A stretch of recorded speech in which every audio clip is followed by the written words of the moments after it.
Taking more tech subscriber questions here on our cleveland.com videos. A question from the area 813 area code. Who can be a surprise contributor in the Fiesta Bowl to help Ohio State beat Clemson, Nathan Baird?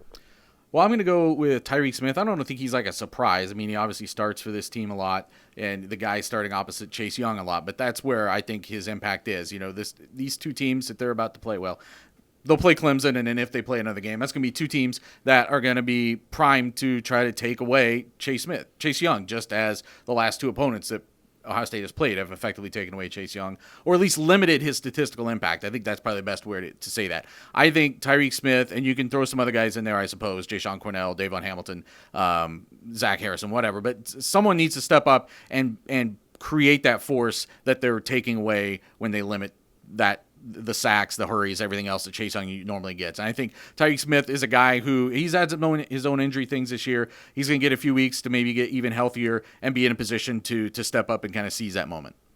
So regardless of what, their road to a national championship is going to go through some teams that are going to throw the ball a lot.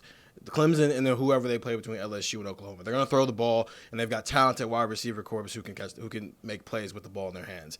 Because of that, I think we're going to see some sets where they're going to put another safety on the field. They don't take Jordan Fuller off of the field at all, which is why guys like Josh Proctor and Isaiah Pryor, before he decided to transfer, weren't getting on the field nearly as much as their talent maybe suggests they should. But Josh Proctor has showed some things in moments. Over the summer, they talked about he was leading the team in picks. He had 8. He had a pick against Miami, Ohio, where he literally had to make a play to get the pick. He pretty much put the perfect punctuation on the Big Ten championship game with a hit on Jack Cohn. They put him out there with 2 safeties at times. So I think they might do that again in the college football semifinal, and then again if they get to the national championship game as well, where he's going to get extended time just because of the teams they're going to play. And so he's going to be able to make those plays a little bit more often than we've seen this season. That was a look that they used more against Wisconsin, that we'd seen bits and pieces, but 4 down linemen, 3 corners, that's 7, 2 linebackers, 9.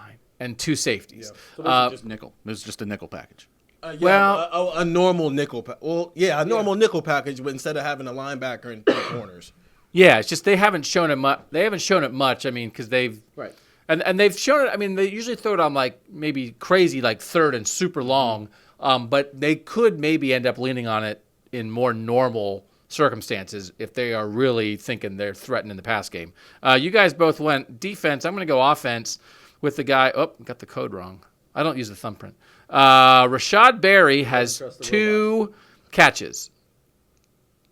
Rashad Barry has 2 catches for 20 yards this year. I like that dude. I think he's a good player. I think he's versatile. And while I don't think Ohio State's going to come out and be something they're not, he just feels like he could be wrinkly. He could be gadgety. He could be a guy that's like at a wing back spot or an H-back spot where he does some things and all of a sudden you sneak out and maybe you're not not a ton of things, but like and he's done it before, like could Rashad Barry like catch like a super important like 3rd quarter touchdown? Like that would be exactly the kind of thing that a guy like Rashad Barry could do. So a lot of these guys with the passing numbers down this year, a lot of these talented guys have seen their numbers reduced, and they just got to go along with it. And when they're playing 4 tight ends, that kind of thing's going to happen. Rashad Barry is a guy who at another place would have much bigger numbers. I think he's that kind of player. But I think when you're talking about talent on the field, Rashad Barry's got some talent, got some size and speed, and he can go up and catch a ball. I just think he could make a difference in a game like this where one play might change the game. Nathan, Stephen, Doug, we appreciate you guys following along all year, but like it's real now, baby. So make sure you are reading us at cleveland.com/OSU. Try the 14-day free text trial. There's more information about that there. Listen to Buckeye Talk twice a week, daily podcasts starting once we get to Arizona. Subscribe to our YouTube channel where you get all these videos. I mean, it's ridiculous what we do. Soak it all in at cleveland.com.